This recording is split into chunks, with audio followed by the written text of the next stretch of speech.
के मुख्यमंत्री योगी आदित्यनाथ ने सोमवार को 2 दिवसीय नेशनल क्लाइमेट कॉन्क्लेव का उद्घाटन किया। इस अवसर पर केंद्रीय मंत्री भूपेंद्र यादव भी मौजूद रहे।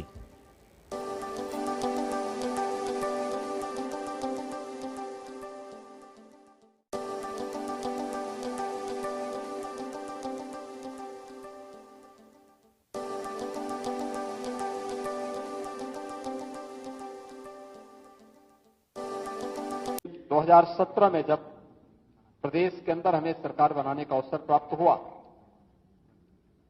उस समय वन महोत्सव के कार्यक्रम में मुझे जाने का अवसर प्राप्त हुआ था। जुलाई माह के प्रथम सप्ताह में जब वन महोत्सव के कार्यक्रम प्रारंभ हुए थे,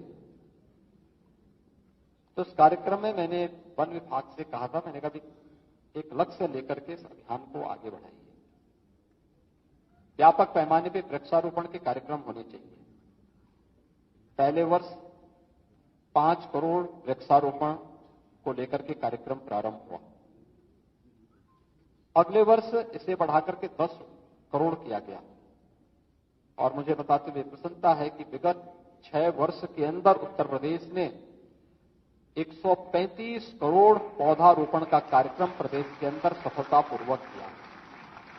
हम लोगों ने देश की प्रतिष्ठित संस्थाओं को थर्ड पार्टी के रूप में इन सब को जांचने की वास्तव में जो वृक्षारोपण किए जा रहे हैं, इन सभी वृक्षारोपण को करने के फलस्वरूप उनके बचने की संभावना किस रूप में आगे बढ़ रही है और अच्छे परिणाम आए हैं।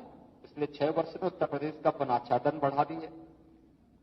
उत्तर प्रदेश के अंदर हम लोगों ने इस बात को देखा कि एक आम नागरिक के मन में भी आगे भाव पैदा हुआ है कि हमें वृक्ष काटने नहीं है, बल्कि हमें उसकी सुरक्षा करनी है, उसके संरक्षण के लिए इस अभियान का हिस्सा बनना है।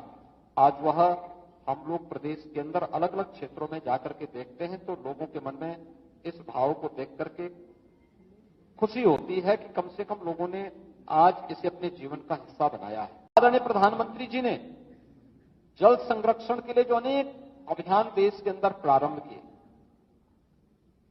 आजादी के अमृत महोत्सव कार्यक्रम में हर ग्राम पंचायत को और हर जनपद को प्रदेश के अंदर 75 तालाब बनाने का एक लक्ष्य रखा गया था, अमृत सरोवर बनाने का लक्ष्य रखा गया था। मुझे प्रसन्नता है कि उत्तर प्रदेश ने अमृत सरोवर, चाहे वह ग्रामीण क्षेत्र हो या शहरी क्षेत्र, 8000 से अधिक अमृत सरोवर उत्तर प्रदेश के अंदर आजादी के अमृत महोत्सव वर्ष के अवसर पर उपलब्ध बनाने के कार्य संपन्न हुए हैं और लोगों ने बड़े उत्साह के साथ इन कार्यक्रमों में भागीदारी की। मैं अक्सर इस बात को बोलता भी हूं कि पूर्वज हमारे कितने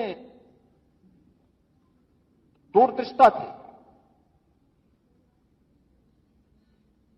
कहीं भी कोई अच्छी फलदार वृक्ष लगाते थे,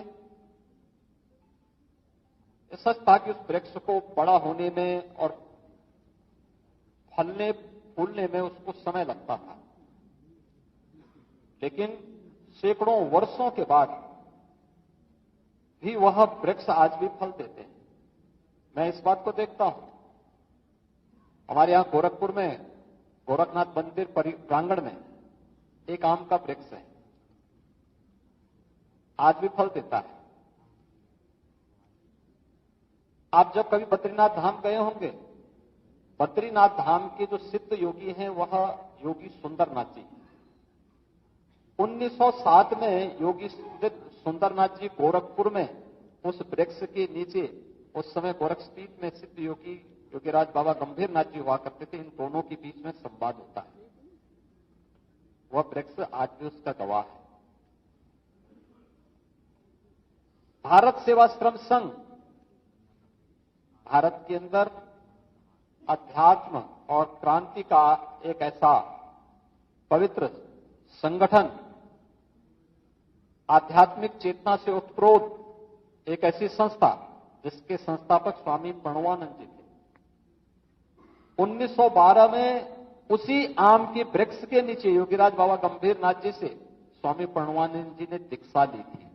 ये वही वृक्ष आज भी उसी जीवंतता के साथ, अभी मैं परसों गोरखपुर में था, मुझे उस वृक्ष के नीचे फिर जाने का अवसर प्राप्त हुआ था। उसकी दिव्यता और उसकी भव्यता आज भी देखते हुए बनती है। तो मैं जब भी उसको देखता था, एक आकर्षण वह वृक्ष के ऊपर और उसके आसपास के वातावरण में देखने को मिलता था। तो मैंने 2019 में वन विभाग से उत्तर प्रदेश में कहा था कि हम लोगों को केवल वृक्षारोपण ही नहीं करना है, बल्कि 100 वर्ष पुराने जितने भी हमारे वृक्ष हैं उनको हेरिटेज वृक्ष के रूप में, विरासत वृक्ष के रूप में मान्यता देकर के उनके संरक्षण के एक बड़े अभियान को आगे बढ़ाना है, जिसमें विरासत वृक्ष की